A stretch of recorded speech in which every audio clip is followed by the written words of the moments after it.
Howdy everyone! So, I got a lot of compliments on my recent Microhomes video, which I'll link in the description below, not only from people in my community and other communities, but also friends and family in real life who watched it and thought it was a really good idea and they wish they lived in some of these houses. So I thought, what better way to celebrate that than a sequel? I really enjoy building on this tiny scale in Minecraft, as you probably could tell from either here or watching my Dirtcraft series, that I really like tiny houses. And since I seem to be good at it and enjoy it, I'm pleased to bring you another version of this video, 5 more awesome microhomes that you can build in Minecraft. So the first home I want to show you is one inspired after I watched Alice in Wonderland for the 300th time. The animated Disney version, not the acid trip Tim Burton one. I have kids, leave me alone. We watch that movie a lot. But looking at that world, I thought, wouldn't it be great to build a base that's sort of based around the Mad Hatter's party, the Queen's Castle, the Caterpillar, Tweedledee and Tweedledum, everything else that burned that little flick from Disney into your mind when you were a kid. Enter the Fantasy Mushroom House. Now, I actually built this in the footprint of a standard brown mushroom from Vanilla, as you can see up at the top there. While it would require Silk Touch to get the mushroom blocks themselves I used on the roof, it otherwise only needs some basic materials like acacia wood, pink dye, wool, some logs, the usual stuff to get it done. The entryway is actually made of logs, planks, and fence, and while I do have koi pond outside that's teeming with tropical fish, as you can see they're sort of jumping all over the place here, it isn't really a necessity for the build itself. Inside, I wanted to offset the browns and grays of the exterior with something whimsical and cheery, so I chose pink as the main color theme. Please avert your eyes. Or don't avert your eyes. You're here to watch the video. Keep watching. My youngest daughter, who's 10, immediately looked at this and said she wanted to live here. So I guess I succeeded at capturing that house the lost princess in the woods lives in kind of feel. The bed's just off the entryway to the right, with a staircase descending past your storage areas into the main living quarters, where you find your crafting table, furnace, and of course, your hidden anvil. Because this place is supposed to be a big mushroom, I had some issues dealing with how to let light in, and especially how to let natural light in. So I settled for glassing in the ceiling a little bit, and a window at ground level that's sort of right in front of the pond, and your giant purple chair. Say that 10 times fast. Standard torch chandelier does the interior lighting just fine. We also have some pictures on the wall, of course. And you even get cake. Yes, for once, the cake is not a lie. I really enjoyed building and decorating this place, and I can see it as a great starter home for younger players who want to role-play a fantasy kind of adventure inside the game. So it's a lot of fun, and I love the color scheme that we went with here with the pink. Now, you don't have to use pink. You can use blue or purple or lime green or really, kind of whatever you want.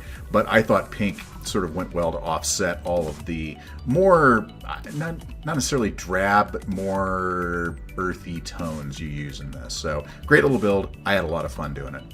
But then there are people on the other end of the spectrum, those that really enjoy their stark, modern builds with clean lines and pristine decorating touches.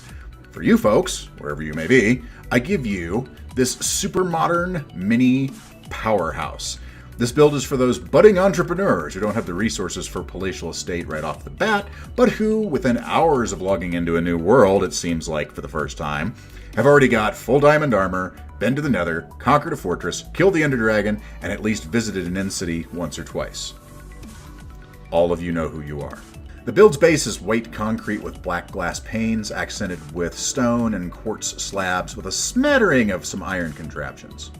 Inside, you have above door storage, as you can see there, a furnace/food prep area, a solid quartz chair, because, why wouldn't you, after all, if you can afford it?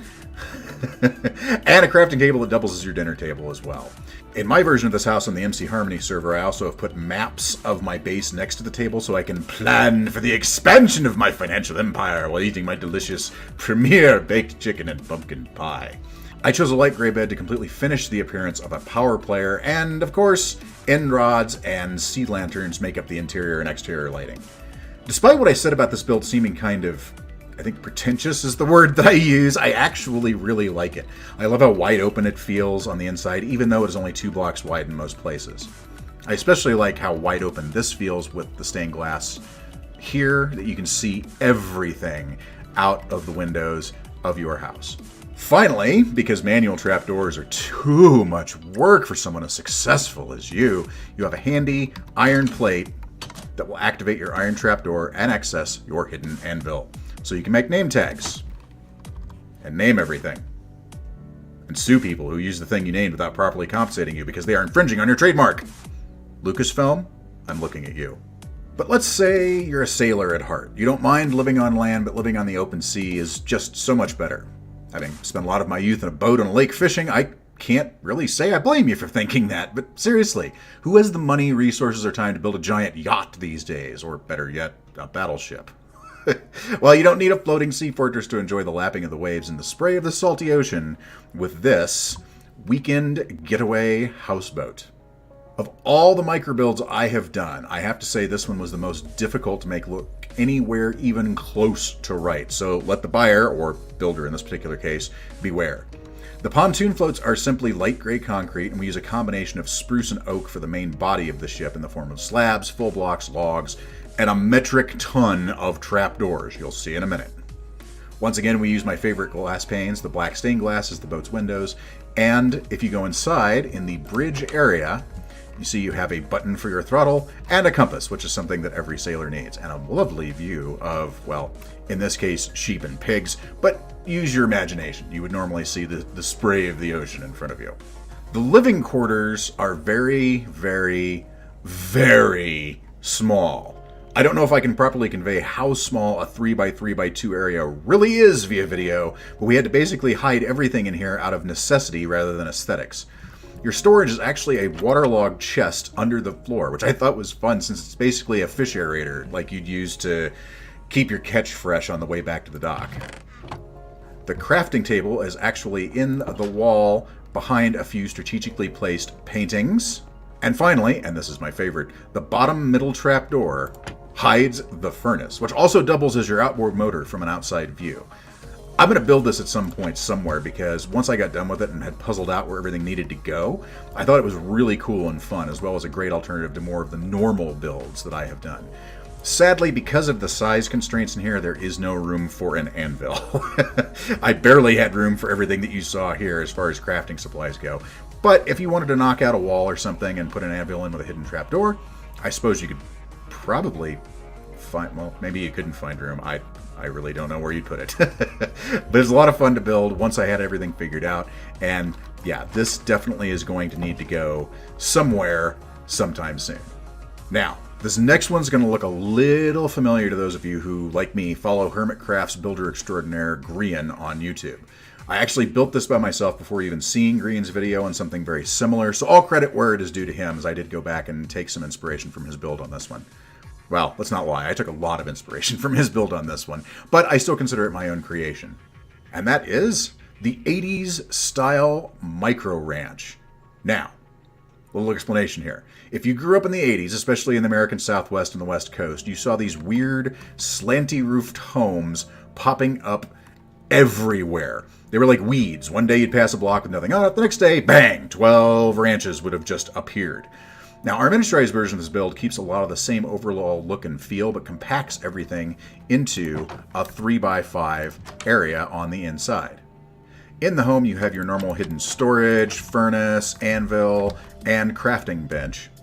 But the bright reds and greens of the walls and carpet make this a very bright, cheery place. And I chose blue for the bed, but once again, your taste may vary. Other colors will work as well. I also decided to add some touches to the outside as well, namely the entryway, which I used signs and fencing to create a nice ranchy feeling archway, a customized birch tree, although not too customized, just sort of maybe a few extra leaves here and there. And out back of the home, you have a small garden with all of the Minecraft staples, wheat, potatoes, carrots, and then we bone mealed a few places around here to give you some flowers, a little bit of grass, and gave it sort of a almost overgrown, half dilapidated kind of look, sort of like that the owner isn't there all that much, which, if you've played Minecraft at all, you know how often you come home sometimes. Obviously, your tastes may vary. You may not want to go with this overgrown look. You might want to put the garden out front rather than the back. You might want to not have this birch tree there. So don't let my personal aesthetics get in the way of your build. If you think you've got a better idea for how you want this decorated or how you want it to look, by all means, go for it. It's a very simple build. It's just using the bricks, some leaves, staircases, slabs, logs, carpet, and that's really about it. It's a very simple build, but a very fun build too. It's something I really enjoyed making. Additionally, since this shares a lot of similar details as some of Grian's builds, I invite you to check out his link to 10 starter homes, which I've added in the description below. He's a fantastic builder, and I've learned a lot from watching his build videos. Finally, I wanted to do another traditional, almost tribal kind of build for those of you who are really into ancient architecture like I am. I had a lot of options, but I chose one that holds a special meaning for me, and that is the Jomon Stilt and Storage House. Now, for those of you wondering precisely what the hell I'm talking about or who I'm talking about, let me explain a little bit. The Jomon were actually an ancient civilization that existed in primordial Japan from about 14,000 before Common Era BCE until their civilization collapsed in roughly 3000 BCE.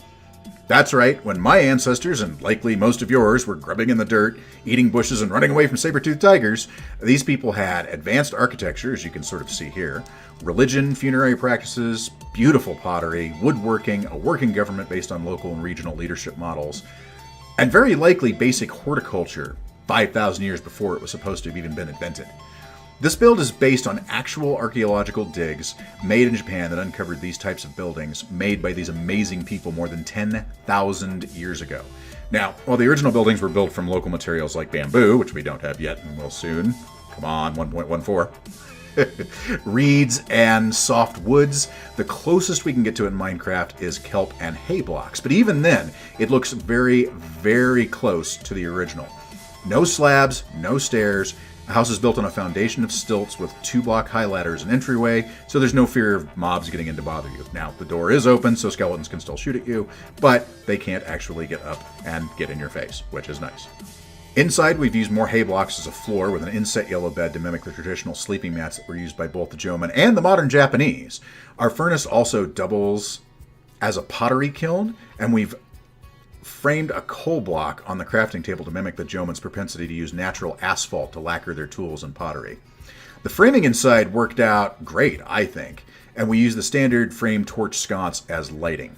Now, because this is supposed to double as a storage silo, we have 2 chests on oak trapdoors in the back, an exposed anvil so you can actually work on your tools, and speaking of tools, we have tons of them in frames in the walls to mimic tool storage areas.